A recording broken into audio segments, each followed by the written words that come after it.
આપે આપના ઇન્વેસ્ટમેન્ટ પ્લાનિંગનું કયા યરમાં શું કહેવાય રિઝલ્ટ સારું આપવાનું સ્ટાર્ટ કરેલું?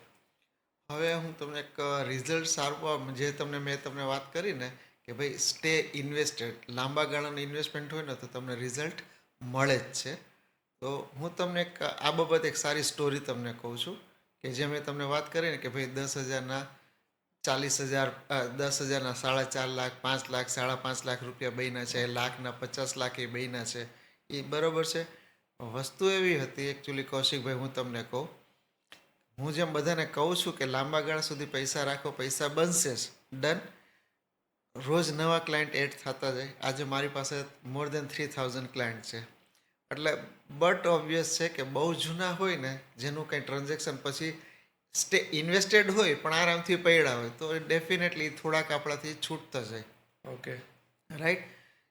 હમણાં લાસ્ટ એપ્રિલની વાત કરું, એમાંથી એક બેન મારી પાસે આવ્યા, મને ફોન કર્યો કે ધર્મેશભાઈ, મારા તમારા પાસે જે ઇન્વેસ્ટેડ છે ને, મારા દીકરાના એજ્યુકેશન માટે 30-40 હજાર રૂપિયા જોઈએ છે. તો હું આશા રાખું છું કે મેં જે તમને 10,000 આપ્યા ને એ હવે 40-50 થયા છે, તો મને પાછા આપો, મારા દીકરાને ભણવા માટે જોઈએ છે. ઓકે. રાઈટ. એટલે મેં કીધું હા, તમે એક કામ કરો, આવી જાઓ, તમને પૈસા મળી જશે. રાઈટ. પછી મને એમ થયું લાવ, હવે આનો હાથ તો પાડી દીધી. પોર્ટફોલિયો મેં જૂના હતા, મને નામ તો ખબર હતી, એટલે મેં નામ ખબર હતી એટલે મેં એને પૂછ્યું, કૌશિકભાઈ કેમ છો? તો કે ધર્મેશભાઈ, તમે આવડા મોટા થઈને હજી તમે મારો નંબર, મોટા શું કામ? એણે મને કીધું કે અમે લોકો દર 3 મહિને બધાને ઇન્ફોર્મેશન બધી મોકલતા હોય પોતાને એના પોર્ટફોલિયોની. ઓકે. એ બાય ડિફોલ્ટ જ છે. રાઈટ. એટલે અમારા નવા એડ્રેસ ચેન્જ થતા હોય, વાતચીત, એટલે એને ખબર પડી ગઈ ને કે ભાઈ ધર્મેશભાઈને હું જ્યારે 2008-9માં મળ્યો હતો ત્યારે સોની બજારમાં એની નાનકડી ઓફિસ હતી. ઓકે. હવે એમ કે છે કે સ્પેસ ઓડિસીમાં આવો, એટલે ડેફિનેટલી માણસોને ખબર પડી જાય કે આવડા મોટા માણસ થઈ ગયા છે. એના પછી વિડીયો બધું જોતા હોય એટલે મેં તમે આવો તો સહી કરીને જોઈ લેશું કરીને. એટલે એ આવ્યા, મેં એનો રિપોર્ટ કાઢીને દીધો. તો સાહેબ એ રિપોર્ટ 10,000 રૂપિયાના 5,30,000 રૂપિયા હતા. અને જે એક્સપેક્ટ કરતા હતા 30 to 50,000ની. 50,000. એટલે એની સાથે એમના વાઈફ આવેલા હતા. ઓકે. મને કે ધર્મેશભાઈ, કે નાના માણસની આવી મજાક ન કરો તમે, આ સાચું છે કે ખોટું છે? હું માની લો હમણાં 5 લાખ દેશો? મેં તો એક કામ કરો, હું તો દઈશ જ 5,30,000, 5 નહીં. આ વેલ્યુએશન રિપોર્ટ લઈને જાઓ, આ કંપનીમાં જાઓ, અને તમે આમાં નામે લખેલું છે, ફોલિયો નંબરે લખેલું છે, અને તમારું નામે લખેલું છે, કંપનીનું એડ્રેસ પૂછી આવો કે આની વેલ્યુ કેટલી છે, આમાં કેટલા જમા છે, કાલે આવજો મારી પાસે. ઓકે. લિટરલી આવ્યા ખરા. આવ્યા ને લિટરલી રોવા લાગ્યા બેન કે મેં આ કોઈ દી છે ને 5.5 લાખ રૂપિયા મારા છે ને, મને વિશ્વાસ નથી આવતો કે 10,000 રૂપિયાના 2008-9 પછી જે માણસને હું મળ્યો ન હોય, ઓબ્વિયસલી નથી જ મળ્યો, સાચી વાત કહું તો. કેમ 1-2 વાર નાનું ઇન્વેસ્ટમેન્ટ થઈ ગયું પછી મને ખબર હોય કે લોકોની કેપેસિટી નથી, એટલે આપણે પછી એને ફોલોઅપ ન કરતા હોય. રાઈટ. ઓકે.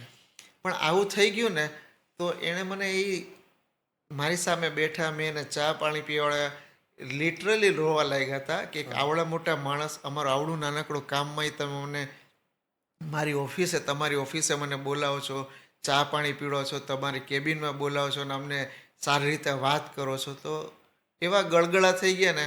અને તમે માનશો કૌશિકભાઈ, એણે એ પૈસા ઉપાડ્યા જ નહીં કે હવે અમે ફોડી લેશું ક્યાંયથી પણ આ પૈસા હવે અમારી જિંદગીની મૂડી થઈ ગઈ, હું નહીં ઉપાડું. કૌશિકભાઈ, એ દિવસે લિટરલી રાત્રે તો મને તકલીફ થઈ જ હતી. બીજે દિવસે છે ને તાત્કાલિક મેં મારા સ્ટાફને કીધું કે જેનું ઇન્વેસ્ટમેન્ટ 2010નું હોય ને, એ બધાના રિપોર્ટ આપણે કાઢીએ. ઓકે. લેટ્સ સી કોણ ક્યાં પહોંચ્યું છે. સાહેબ લગભગ 150-150 જણ જેવા હતા જેના પૈસા 7-8 ગણાથી લઈને 40 ગણા સુધી બન્યા હતા. શું વાત છે! વાહ. બધા વન ટાઈમ ઇન્વેસ્ટર, બધા નાના. ઓકે. બધા નેચરલી શરૂઆત હતી ને 2007-8માં, ત્યારે બહુ માણસોને મ્યુચ્યુઅલ ફંડ તરફ જોક ઓછું હતું. બરાબર. નોલેજ નહોતું. રાઈટ. તો એ બધાને નાની નામે વંશ દઈ દીધું કે ઠીક છે, ધર્મેશભાઈ આવ્યા છે તો આપણે ઇન્વેસ્ટમેન્ટ કરી દઈએ. બરાબર. આજે હું તમારી ઓફિસે આવ્યો હોય તો તમારા પ્યુનને એમ થયું કે ચાલો ને ધર્મેશભાઈ કૌશિકભાઈનું કામ કરે છે ને, તો કૌશિકભાઈ મારા પ્યુનનું એક કરી દો ને એવી રીતે. તો એવા બધા નાના નાના લોકો હતા કે ભાઈ હું કોઈના ઓફિસે જાઉં તો એનો સ્ટાફ હોય કે એનો પ્યુ એ બધી ટાઈપના જ માણસો હતા. એટલે રિપીટેટિવ ઇન્વેસ્ટમેન્ટ કદાચ ન પણ મળે.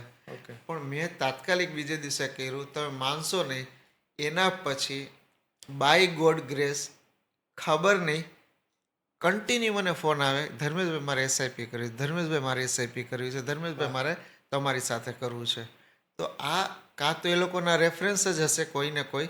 ઘણા રેફરન્સ પછી આવવા લાગ્યા, કોઈક જૂનું હતું એ લોકો આવી આવીને એસઆઈપી વધારવા લાગ્યા, પોતાની સાથે વળી નવા માણસો લાવવા લાગ્યા. ઓકે તો ધીસ ઇઝ ધ થિંગ કે લાંબા ગાળા રહેવાથી સારા પૈસાય બને છે. અને મને તો ભરપૂર દુઆ મળી છે. વાહ છેલ્લા 1 વર્ષની અંદર એપ્રિલથી હું તમને કહું ને કે હું ગોડ બ્લેસ્ડ. બધા એમ કહે છે ને કે ભગવાનની દયા છે. હું તો કહું છું મારા ઉપર અપરંપાર દયા છે. એમ વાહ મારી પાસે અત્યારે તમે મ્યુચ્યુઅલ ફંડ એડવાઇઝર પાસે ક્યાંય પણ જાશો ને, કોઈના પાસે 4, 5, 6 નો પોર્ટફોલિયો હજી પણ નહીં હોય. મારી પાસે છે. 4, 5, 6 મીન્સ 2004, 5, 6 નું ઇન્વેસ્ટર હજી હશે ને, એનું ઇન્વેસ્ટમેન્ટ હશે. ઇન્વેસ્ટર તો હશે, ઇન્વેસ્ટર હશે. ઇન્વેસ્ટમેન્ટ કરેલું એમને એમ પડ્યું હશે ને એમાં કોઈ નહીં હોય. વાહ જઈ આવો, ગોતી આવો. 100 માંથી કદાચ 2-5 જણ પાસે હોય તો હોય, હા હા નહીં હોય કોઈ પાસે. કેમ કે they are continue on journey. Okay સાહેબ તમારે 15% મળી ગયા, વેચીને બીજા લ્યો, ત્રીજા લ્યો, ચોથા લ્યો. ઓકે અને જો નથી કંઈ કર્યું તો આ રિઝલ્ટ. ઓકે એ દિવસથી સાહેબ મેં બધાને કહેવાનું, અત્યાર સુધી વાત સાંભળી હતી, હું બધાને કહેતો હતો કે ધન જો હોય, ધન, ધીરજ અને ધર્મેશનો સંગાથ, સંપત્તિ રહે સદાય સાથ. વાહ. 2004 વાક્ય એટલું સાર્થક થઈ ગયું છે અત્યારે મારી લાઈફમાં કે હું અત્યારે એમ જ કહું છું કે તમારી પાસે ગમે એ હોય, જો હું હોઈશ ને તમારે ક્યારેય સંપત્તિ સર્જનમાં વાંધો નહીં આવે. હું પ્રાઉડલી કહી શકું.